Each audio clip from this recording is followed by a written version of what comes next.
Halo, apa kabar? Ketemu lagi dengan kami di channel Mabuhay Project. Salam goes dan salam sehat. Oke, di tayangan kali ini saya ingin sedikit ngoceh mengenai bersepeda merupakan aktivitas fisik yang relevan untuk sekarang.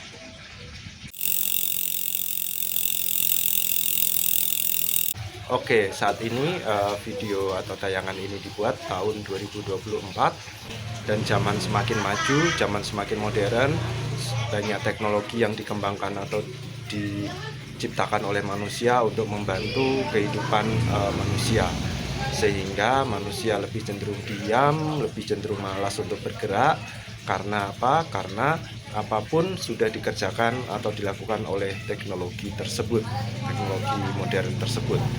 Nah, karena manusia ini malas bergerak, semakin malas untuk beraktivitas, akhirnya muncul banyak masalah kesehatan. Nah, masalah kesehatan utama biasanya adalah gangguan-gangguan metabolisme, misalnya adalah diabetes, kemudian hipertensi, dan lain sebagainya.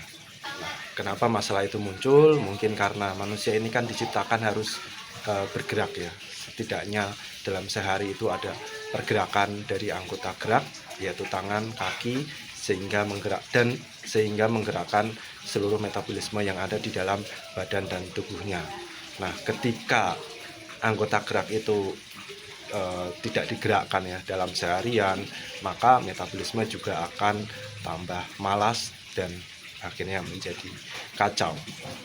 Nah, seiring majunya teknologi yang menyebabkan manusia ini malas bergerak, sudah sepatutnya kita manusia ini harus berpikir bagaimana caranya kita tiap hari harus tetap bergerak.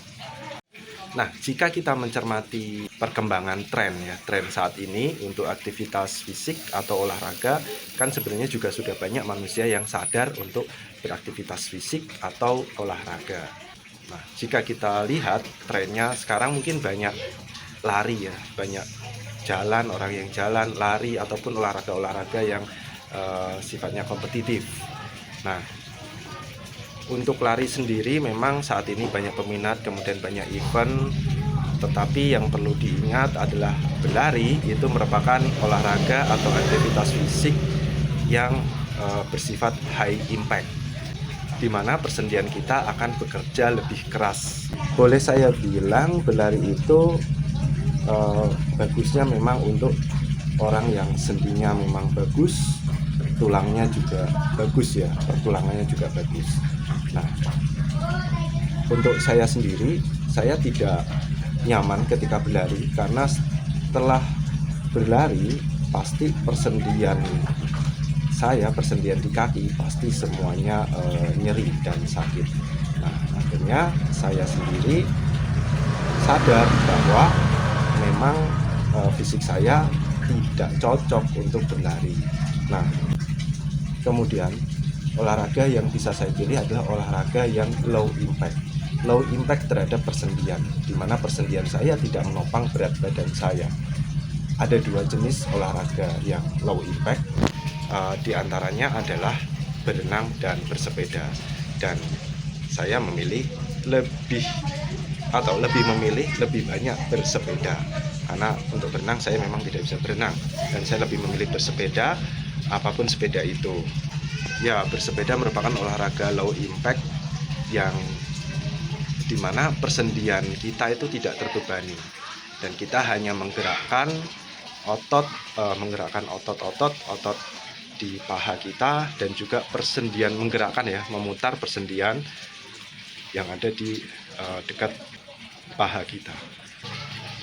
Dan untuk saat ini pun tren bersepeda juga sebenarnya sudah bagus ya. Banyak event bersepeda yang dimana event tersebut juga banyak peminatnya. Nah, jika melihat kondisi atau tren seperti ini, sebenarnya baik ya untuk kita sebagai manusia, karena sudah banyak yang sadar bagaimana kita harus bergerak, kita harus beraktivitas fisik untuk lebih sehat lagi. Dan ketika kita bergerak, kita beraktivitas fisik, maka kita akan lebih sehat. Dan tentunya ini tidak jauh dari pepatah yang mengatakan bahwa hasil tidak akan mengkhianati usaha.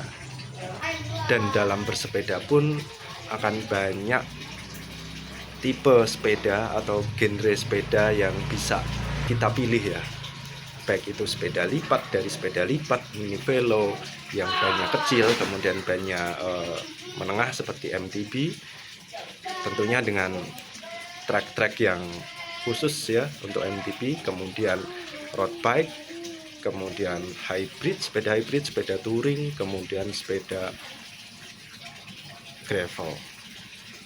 Nah, dan mungkin fiksi yang bagi anak-anak muda saat ini saya lihat tren fiksi juga bagus di anak-anak muda.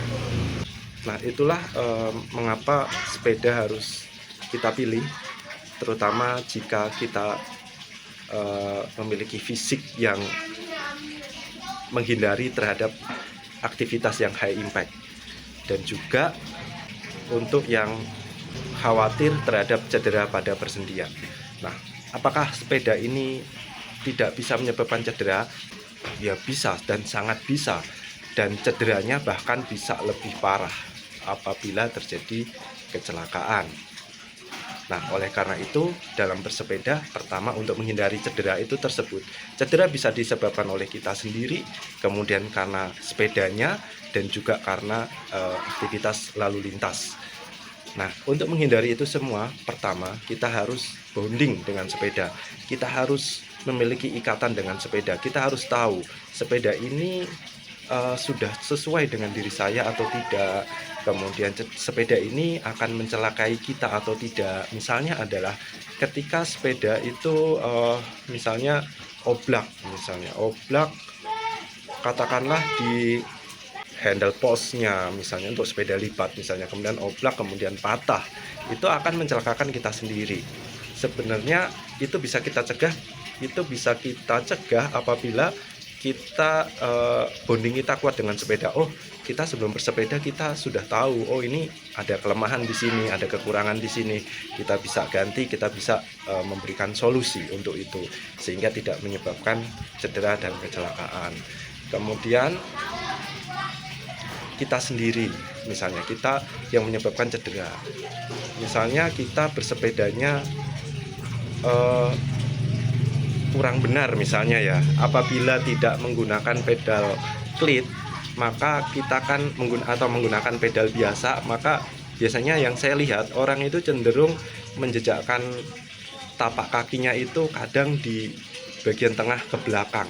Nah, itu kan kurang benar ya, sebenarnya itu bisa menyebabkan cedera di tendon. Nah, apabila menggunakan klit kan sudah jelas pasti ada di sepertiga bagian atas alas kaki kita. Nah, itu yang benar dan tidak menyebabkan cedera, misalnya seperti itu. Kemudian untuk kecelakaan berlalu lintas itu bisa kita atasi, atau solusinya adalah kita tahu diri, kita menempatkan diri di jalan raya dan kita tahu aturan lalu lintasnya. Kita sebagai pesepeda, kita di sebelah kiri, kita selalu jaga jarak dengan kendaraan di depan kita, dan apabila ada lampu lalu lintas menyala warna merah, kita harus berhenti seperti itu. Kemudian apabila kita bersepeda di luar atau di luar jalan raya, misalnya treknya MTB atau treknya gravel, kita juga harus tahu diri, kita bisa mengukur diri di situ. Nah, itulah ocehan-ocehan singkat saya mengenai kenapa kita harus memilih sepeda, terutama saya sendiri ya, terutama berdasarkan pengalaman saya sendiri, kenapa saya memilih olahraga bersepeda. Oke, itu saja mungkin ocehan singkat kali ini. Tujuan saya membuat video ocehan ngoceh singkat ini adalah untuk mengkampanyekan kegiatan bersepeda. Oke, tidak saya anggap olahraga tapi kegiatan bersepeda, karena kan sepeda tidak hanya kegiatan olahraga, karena juga tamasya, kemudian terapi, healing, kemudian juga untuk penurun stres. Oke, saya akhiri videonya. Salam sehat dan salam goes.